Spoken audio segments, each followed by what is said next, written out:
અહીંયા જ છે, અહીંયા જ છે.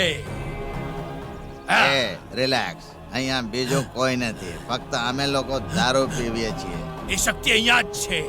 ઓમ રીમ ક્લીમ ઓમ સ્વાહા. એ સાધુ મહારાજ, કોણ છો તમે? અમે શું કામ ડિસ્ટર્બ કરો છો? જાઓ જાઓ, તમારું કામ ખતરો કરો. છે અહીંયા, ખતરો અરે છે. સ્વામીજી, અમે તો અહીંયા એક 5 સ્ટાર હોટલ બનાવવાના છીએ. હા. મારી કંપની છે આઈપીસી ટુરિસ્ટ સ્પોટ. જોખમ માથે જ છે, મૃત્યુ માથા ઉપર છે. એણે તારા એક માણસની બળી લઈ લીધી છે અને હવે તમારા બધાની પાછળ પડી છે. અહીંયા બોલવું ઠીક નથી. આવો, મારી પાછળ આવો, મારી સાથે આવો, જલ્દી આવો, જલ્દી. તમને વિશ્વાસ નથી થતો ને? તો જોઈ લો તમારો સાથી મર્યો કેવી રીતે.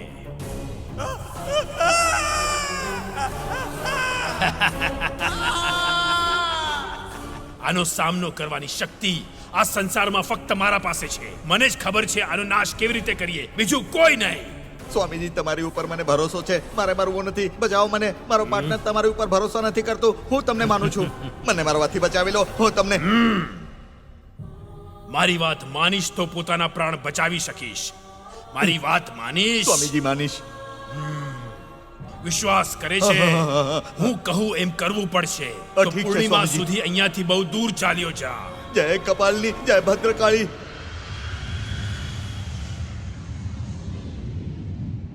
આઈ ડોન્ટ કેર. એ મારું કંઈ નહીં બગાડી શકે. ભલે કંઈ પણ થઈ જાય, હું મ્યુઝિક કોમ્પિટિશનમાં ભાગ લઈને જ રહીશ, કોઈ પણ કિંમત પર. આટલી ચિંતા નહીં કર. ભગવાન પર ભરોસો રાખ, એ બધું ઠીક કરશે. જો મમ્મી, મને કોઈનો ફરક નથી પડતો. મારે જે કરવું છે કરીશ. હા ઠીક છે, હલો? પણ મારી વાત તો બરાબર સાંભળ.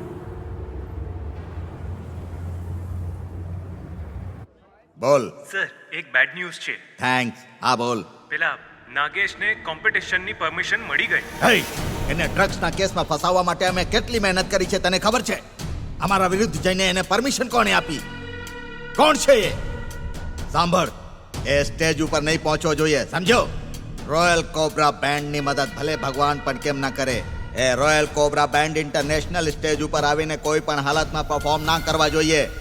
જો મમતા બેટા, મેં નાગેશને ઘણીવાર નાગદેવીની પૂજા કરવા માટે સમજાવ્યો, પણ એ મારી વાત માનતો જ નથી. એના પપ્પા પણ ઘરમાં પૂજા પાઠ પસંદ નથી કરતા. કમસે કમ તું તો ઘરમાં નાગદેવી પર હાર ચડાવીને પૂજા કર્યા કર દીકરી. બધી મુશ્કેલીઓ દૂર થઈ જશે. ભૂલતી નહીં બેટા.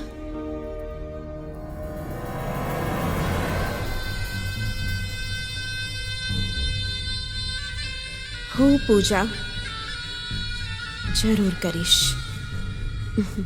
જરૂર કરીશ. ઘોર અપશુકન! આ શું કરી નાખ્યું? આટલો દૂર ગયો પછી અહીંયા પાછો કેમ આવ્યો? હા? લક્ષ્મણ રેખાને પાર કરીને તને અહીંયા આવવાની શું જરૂર હતી? પૂર્ણિમા પહેલા આવવાની ના પાડી હતી ને, તો પણ તું પાછો આવી ગયો. ભૂલ કરી તે બહુ જ મોટી. તે મારું અપમાન કર્યું છે. લા લા લા લા લા લા લા લા. હે! સ્વામીજી, ખૂબ જ જરૂરી કામ હતું એટલે આવવું પડ્યું. વયો જા, પાછો જતો રે. એ શક્તિથી બચવું અશક્ય પણ છે. સ્વામીજી, હું ફરી પાછો જવાની સ્થિતિમાં એ નથી. શક્તિ તને ઉકસાવી રહી છે. એ તેનો બદલો લેવા માંગે છે. જો તારે જીવવું હોય તો અહીંયાથી વયો જા. અમારે મહાકળશ મેળવવો છે. એ બીજા કોઈને ના મળવો તેને જોઈએ. મેળવવું મારું પણ લક્ષ્ય છે. આપણે બંનેને મેળવીને રહીશું. આલે, આ ગરુડ કવચ છે. હંમેશા તારી પાસે રાખજે. પણ જો આનું અપમાન નહીં કરતો. આ કોઈ સામાન્ય કવચ નથી. હા, સમજી લે, આમાં તારા પ્રાણ છે. તારો જીવ તારામાં નથી, આ કવચમાં છે. હવે એને પોતાથી ક્યારેય અલગ નહીં કરતો.